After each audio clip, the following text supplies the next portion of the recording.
बिस्मिल्लाहिर्रहमानिर्रहीम। अस्सलाम वालेकुम। आज हम करेंगे रिवीजन 3 और इसका question number 28। Solve this one. ठीक है, इसे सॉल्व करते हैं हम। ठीक है, इसे हम किस तरह से सॉल्व कर सकते हैं। यहाँ पर 1 है, ठीक है, तो हम इसका एलसीएम ले लें। ठीक है, 3 का और 4 का एलसीएम आता है हमारे पास 12। तो हम इस पूरे एक्सप्रेशन को 12 से मल्टीप्लाई कर देते हैं। यहाँ पर लिख देंगे हम मल्टीप्लाई बोथ साइड्स बाय 12। जब इसे 12 से मल्टीप्लाई करेंगे तो 12 मल्टीप्लाई 2x माइनस 1 3। इससे इसको भी 12 से मल्टीप्लाई करेंगे, 12 मल्टीप्लाई बाय 4, और इसको भी 12 से मल्टीप्लाई करेंगे। ठीक है, अब ये देखिए 4 3 ज़ा 12 और 3 4 ज़ा 12। ये 4 और 2x माइनस 1, 12 को 4 से मल्टीप्लाई करें 48, और यहाँ पर 3 और 3x प्लस 1। अब इन्हें मल्टीप्लाई कर लें। 4 को 2 से करेंगे, 4 2 ज़ार 8, x एज इट इज़। 4 को 1 से करेंगे 4,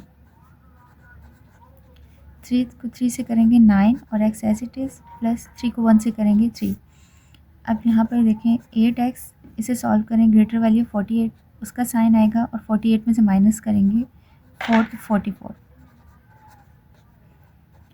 x वाली वैल्यूज़ एक साइड पे 8x, यहाँ पे प्लस x है तो यहाँ पर आएगा तो माइनस 9x।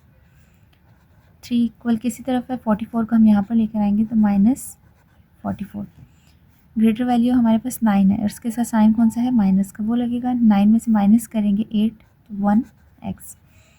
यहाँ पर से माइनस करेंगे 44 में से 3 41। ग्रेटर वैल्यू ये थी, जो इसके साथ साइन है वो।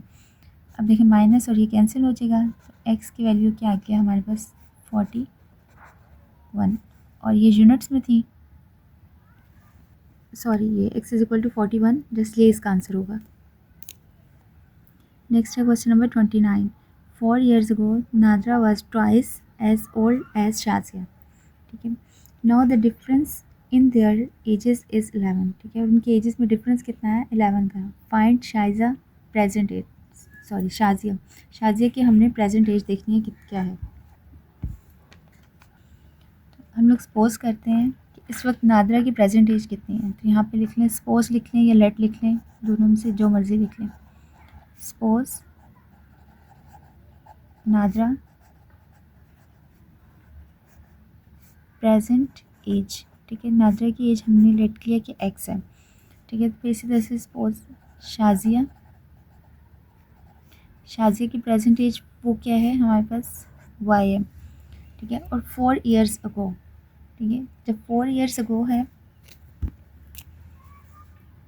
4 years अगो, 4 year अगो नादरा की एज कितनी होगी, नादरा एज मतलब नादरा की एज में से हम माइनस कर लेंगे 4। ठीक है, और इसी तरह 4 years अगो शाजिया की एज कितनी होगी, उसमें शाजिया की एज हमने वाई लेट की थी तो इसमें से -4 कर लेंगे। ठीक है, अब अकॉर्डिंग टू कंडीशन,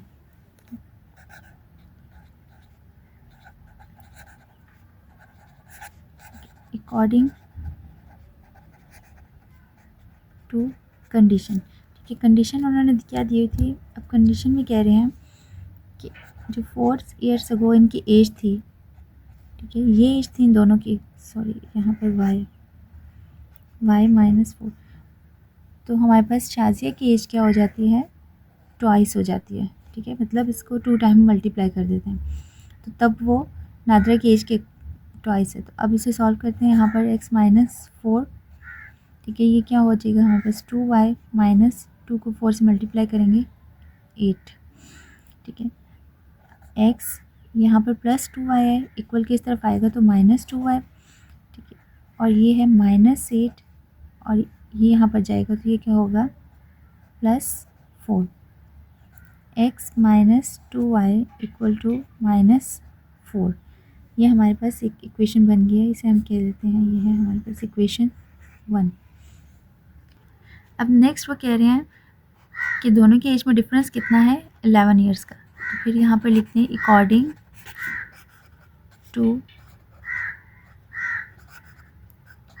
कंडीशन, ठीक है, अकॉर्डिंग टू कंडीशन 2 लिख लें बेशक आप लोग यहाँ पर। अच्छा, उसमें क्या बता रहे हैं नेक्स्ट कंडीशन में कि दोनों की एज का डिफरेंस है वो है 11 ईयर्स का, ठीक है। अब हमारे पास ये इक्वेशन बन गई है 2, ठीक है। एक थी हमारे पास इक्वेशन 1 और ये है इक्वेशन 2। अब इनको सॉल्व करके हम लोग एक्स और वाई की वैल्यूज़ फाइंड कर सकते हैं। तो किस तरह से करेंगे, यहाँ पर लिखते हैं सब्ट्रैक्ट इक्वेशन 2 फ्रॉम इक्वेशन 1, ठीक है। जब इक्वेशन 2 लिखी हुई है तो हमें पहले इक्वेशन 2 लिखनी पड़ेगी और इक्वेशन 1 बाद में है। सॉरी, यहाँ पर लिखा हुआ है सब्ट्रैक्ट इक्वेशन 2। इक्वेशन 2 को हमने सब्ट्रैक्ट करना है इक्वेशन 1 से, ठीक है। तो पहले हमें इक्वेशन 1 लिखनी चाहिए थी। इक्वेशन 1 है x minus 2y is equal to -4 और फिर इसके बाद हमने इक्वेशन 2 लिखनी है। अब इन्हें सब्ट्रैक्ट करते हैं। जब सब्ट्रैक्ट करते हैं तो इनके साइन चेंज हो जाते हैं जो सेकंड नंबर पे इक्वेशन लिखी होती है। देखिए x यहाँ पर पॉजिटिव है और यहाँ पर अब ये नेगेटिव हो गया तो ये कैंसिल हो जाएगा। 2y और प्लस y, ठीक है, ग्रेटर हमारे पास y की वैल्यू 2 है तो इसका साइन आएगा और सब्ट्रैक्ट करेंगे 2 में से 1 तो y ही रह जाएगा। अब यहाँ पे -4 और -11, ठीक है, दोनों वैल्यूज़ ऐड हो जाएंगी, ये होगा -15। अब देखिए माइनस साइन और ये कैंसिल तो y की वैल्यू हमारे पास आ गई है 15। अब इसे किसी एक इक्वेशन में पुट कर दें, ठीक है, बेशक 1 में या 2 में, तो हमारे पास x की वैल्यू भी आ जाएगी। तो ये लिख लें यहाँ पर put y is equal to 15, बल्कि हमारे पास ये y की वैल्यू शाजिया की थी तो शाजिया की आ गई है, नादरा की तो हमें फाइंड करने की ज़रूरत ही नहीं है, ठीक है। तो यहाँ पर बस इतना ही बहुत है। शाजिया की एज कितनी है 15 ईयर्स। नेक्स्ट है question number 30। Choose the correct answer from the given option. First part है इसका, the highest power of a variable in a linear equation. Linear equation है तो उसमें हाईएस्ट पावर क्या होगी वेरिएबल की। जब लीनियर इक्वेशन है तो उसमें पावर हमेशा जो भी वेरिएबल हो उसकी पावर 1 ही होती है, तो option A is correct. Second part है फॉर द इक्वेशन, ठीक है, इस इक्वेशन में द वैल्यू ऑफ एक्स की वैल्यू क्या होगी, तो इसे सॉल्व करके चेक कर लेते हैं। 16 को हम लोग इक्वल के दूसरी साइड पे ले जाते हैं, -4 और -16, ठीक है। तो x/4 यहाँ पे क्या हो जाएगा -20, ठीक है। 4 को यहाँ से मल्टीप्लाई कर देते हैं, ठीक है, तो ये हमारे पास आंसर आ जाएगा -80। -80 कहाँ पर आ रहा है, ऑप्शन बी में, option B is correct. Next है थर्ड पार्ट फॉर इक्वेशन, ठीक है, इस इक्वेशन के तहत द वैल्यू ऑफ एक्स की वैल्यू क्या होगी तो फाइंड करते हैं।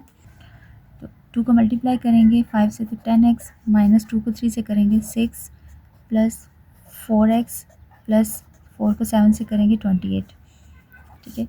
अब ये 10x और प्लस 4x 14x -6 और प्लस 28 प्लस साइन के साथ और 22 आ जाएगा। अब क्या करेंगे 14x इक्वल के दूसरी साइड पे जाएगा -22, बोथ साइड्स पे हम 14 से डिवाइड कर देते हैं, ये 14 और ये 14 कैंसिल, तो ये क्या होगा 2 से कैंसिल करें 2 7 और 2 11 -11/7। चेक करते हैं हमारे पास कहाँ पर आ रहा है -11/7, ऑप्शन डी ये करेक्ट है। नेक्स्ट है हमारे पास फोर्थ पार्ट है, कामिल थॉट ऑफ अ नंबर, ठीक है, कामिल ने एक नंबर सोचा है, ही एडिड 13 टू इट, फिर वो उसमें 13 ऐड करता है and divided the sum by 8 और फिर उसको डिवाइड कर देता है, ठीक है। जो उसने नंबर सोचा था उसमें 13 ऐड करने के बाद 8 पर डिवाइड करता है, ही गॉट 5, तो उसके पास 5 आता है। द नंबर इस, वो नंबर क्या था जो कामिल ने सोचा था।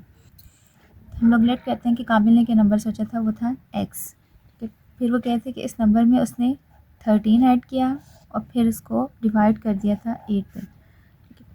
तो इसका आंसर क्या आ गया था, उसके पास 5, ठीक है। तो ये हमारे पास कंडीशन बन गई थी। अब क्या करेंगे 8 को इससे मल्टीप्लाई कर देते हैं, x + 13 और 40 आ गया, तो 40 माइनस 13, ठीक है। यहाँ पर जाके माइनस, तो x is equal to 10 minus 3 7, यहाँ पर 3 रह गया था, 3 माइनस 1 नंबर था 27, तो ऑप्शन सी में है 27, तो option C is correct. Subscribe करें और बेल दबाएं ताकि कोई सवाल रह न जाए।